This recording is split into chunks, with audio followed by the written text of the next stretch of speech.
কাছে প্রণাম জানাচ্ছি।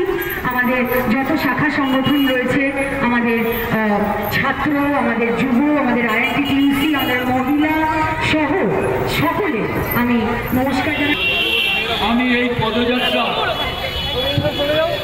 চলে যাও এই সামনে বসবে, সামনে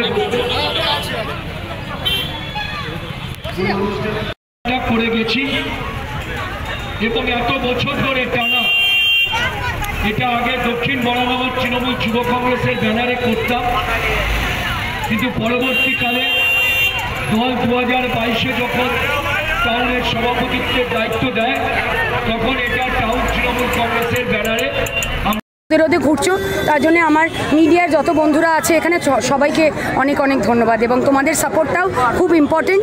অনেক মিডিয়া আছে যারা ভুল খবর দেখিয়ে মানুষকে কি বলবো বিভ্রান্ত করার চেষ্টা করে। তোমরা আমাদের সাথে প্রথম থেকেই রয়েছো, আগামী দিনেও আশা করি তোমাদের সাপোর্ট পাবো। সবাইকে হ্যাপি নিউ ইয়ার।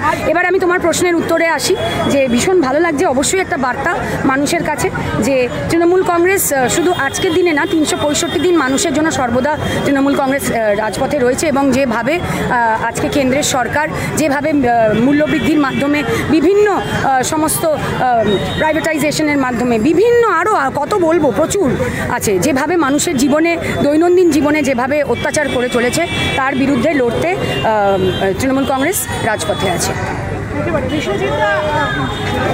এই মুহূর্তে ধরার সার্টিফিকেট বিধায়িকা আপনাকে দিয়েছে। বিধায়িকা দিয়েছে।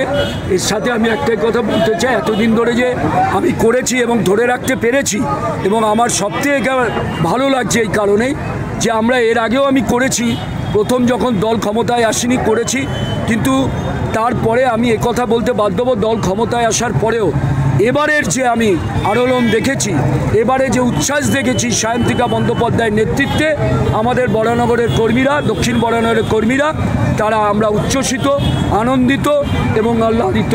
এবং শুধু এটুকুই বলতে চাই, আমরা রাস্তা দিয়ে আসছিলাম, আমাদের এই টোটাল যে রাস্তা, আমাদের এত কিলোমিটার আমরা যে হেঁটেছি, তারপরেও বলছি এই হাঁটার মধ্যেও আমার মনে হয়েছে যে এটা শুধু আমাদের পদযাত্রা নয়, একরকম ভোটের প্রচার হয়েছে এবং সায়ন্তিকাকে দেখে বহু মানুষ তারা যেভাবে হাত নাড়িয়েছে, আমি অত্যন্ত আশাবাদী যে 26-এ দল যদি আবারও সায়ন্তিকাকে দেয়, সায়ন্তিকা বিপুল পরিমাণে নির্বাচিত হবে।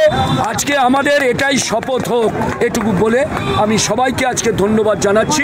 সংশয় ছিল সায়ন্তিকাকে যখন প্রার্থী করা হবে, সংশয় নতুন প্রার্থী হিসেবে থাকতে পারে, কিন্তু আমাদের সবথেকে বেশি যেটা আমাদের আনন্দিত সে কারণ হচ্ছে মমতা বন্দ্যোপাধ্যায় আজ পর্যন্ত যা সিদ্ধান্ত নিয়েছেন এবং সায়ন্তিকাকে পাঠিয়ে সেই সিদ্ধান্তকে উনি শিলমোহর দিয়েছেন যে সায়ন্তিকাই পারবে বরানগর থেকে জিততে।